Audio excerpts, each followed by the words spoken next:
MBA একটা scam. আচ্ছা, আমরা এমবিএ কেন করব? First, career prospect.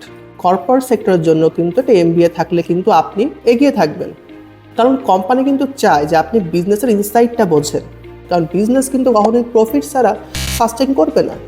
Compensating undergrad progress, আপনি যদি চান যে আপনি একটা মাস্টার্স করে কম্পেনসেট করবেন, আপনি দেখাবেন যে yes I am not finished, সেই ক্ষেত্রে কিন্তু আপনি একটা এমবিএ করতে পারেন। যে এমপ্লয়ার সে বুঝলো হ্যাঁ সে একটা ভুল করেছিল, এখন কিন্তু সে ভুলটাকে শুধরাচ্ছে, প্লাস আপনার যদি থাকে ভালো সিজিপিএ, গুড ইমপ্রেশন দেয়। So don't fall this marketing gimmick যে সিজিপিএ কিছু না, এটা একটা ট্র্যাপ। আপনাকে ভালো করতে হবে, কারণ বর্তমান জব সেক্টরে কিন্তু কম্পিটিশন, যদি আপনি কাট অফ মার্কে না উঠাতে পারেন কেউ আপনাকে ডাকবে না। Nobody is there for you, you have to save yourself. Track change, আপনি ট্র্যাক চেঞ্জ করতে চান, আপনি হয়তো ইঞ্জিনিয়ারিং গ্র্যাজুয়েট বা আপনি হয়তো কোনো একটা আর্টসের সাবজেক্ট থেকে পড়েছেন, আপনি চাচ্ছেন কর্পোরেট সেক্টরে এন্ট্রি নিতে। আমি কোনোভাবেই বলছি না যে আপনি এমবিএ না করলে আপনি পারবেন না যেতে কর্পোরেট সেক্টরে, এটা সম্পূর্ণ ভুল একটা কথা। অবশ্যই একটা এমবিএ ডিগ্রি কিন্তু একটা পজিটিভ ইমপ্রেশন ক্রিয়েট করবে, এতে কোনো সন্দেহ নেই। তো এখন আমরা কথা বলবো আইবিএ এমবিএ নিয়ে। এমবিএ কেন আমরা আইবিএতেই করতে হবে? কেন আইবিএ কি সেরা? এটাও বলতে পারি যে আইবিএমবিএ কিন্তু বাংলাদেশের অন্যতম সেরা ফ্যাসিলিটি আপনাকে প্রোভাইড করতেছে, এবং এটা সবচাইতে বেশি রেপুটেড, এটা আমরা নির্দ্বিধায় বলতে পারি।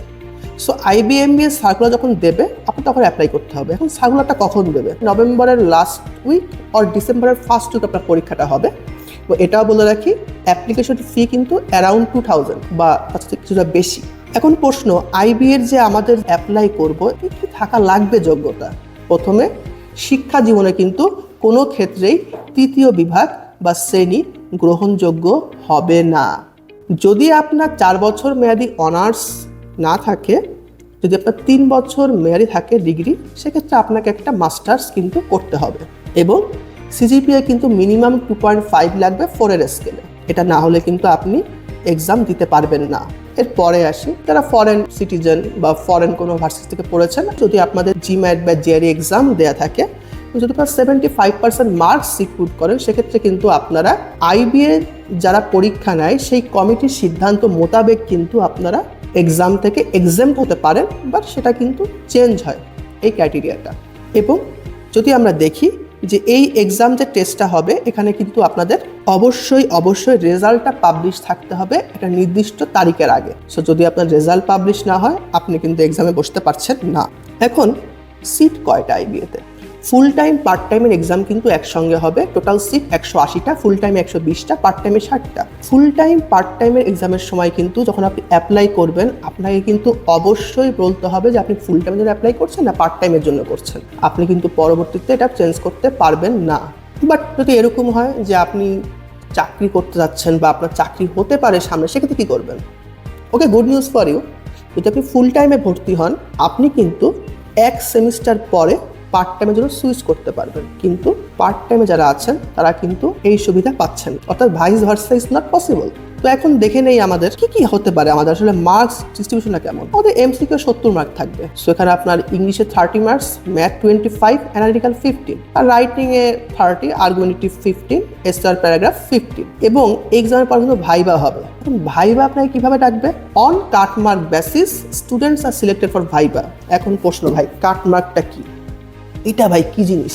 সো কাটমার্কটা হচ্ছে এমসিকিউ এর প্রত্যেকটা সেকশনে কিন্তু আপনাকে ইন্ডিভিজুয়ালি 5 নাম্বার তুলতে হবে, এবং কাটমার্ক কেমন হবে এটা ডিপেন্ড করে প্রশ্নটা কেমন হয়, কেমন পরীক্ষা দিয়েছে আপনার কম্পিটিটররা, এর ওপর। সো এটা কিন্তু কোনো ফিক্সড নাই, বাট আমরা মনে করি যে 50% পেলে ইটস ডান ফর ইউ। আর যদি পান 60%, welcome to viva, you already selected for viva, right? But এটা কিন্তু অনেক সময় 40%ও নেমে আসতে পারে যদি এরকম হয় কোশ্চেন খুবই টাফ হয়েছে, এবং যতগুলো সিট থাকে তার প্রায় 1.5 গুণ ছাত্রছাত্রীকে কিন্তু ভাইবার জন্য আমন্ত্রণ জানানো হবে। তা বুঝতেই পারছেন, যদি আপনি এমসিকিউতে পাসও করেন তাহলেও কিন্তু বাদ পড়ার একটা পসিবিলিটি থেকেই যায়। That's how life goes, right? অনেকেই প্রশ্ন করে যে ভাইয়া সিজিপিএ যদি জিজ্ঞেস করে ভাইবা আসলে কি হয়? ভাইবা নিয়ে ভয় পাবার কিছুই নেই। ভাইবাতে জাস্ট আপনাকে জিজ্ঞেস করা হবে, দেখা হবে যে আপনি কেমন কম্পিটিটর। ও আরেকটা কথা বলে নেই, কিন্তু যদি আপনি এমসিকিউতে কাট অফ মার্ক না পারেন, আপনার কিন্তু রিটার্ন খাতাও দেখা হবে না। So MCQ marks is very important for you. আপনাকে কিন্তু কখনোই আপনার লো সিজির জন্য বাদ দেবে না। ধরেন সিজিপিএ 2.5, আপনি 2.5 নিয়ে গেছেন, এর জন্য কিন্তু আপনাকে বাদ দিচ্ছে না, কিন্তু অবশ্যই হ্যাঁ আপনাকে জিজ্ঞাসা করবে তোমার সিজিপিএ কেমন খারাপ, অফকোর্স আপনাকে জিজ্ঞাসা করবে। আপনি এসএসসিতে প্লাস পেয়েছেন, আপনি ইন্টারে গোল্ডেন পেয়েছেন, কি হলো আপনার সঙ্গে ইউনিভার্সিটি লাইফে, তখন কিন্তু আপনাকে জাস্টিফাই করতে হবে।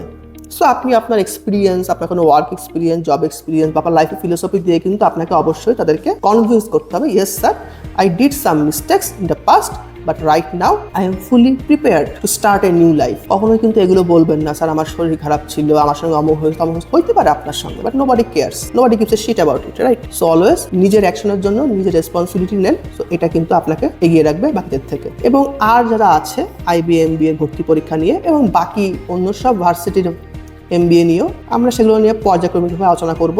আজকে এইটুকুই, ধন্যবাদ।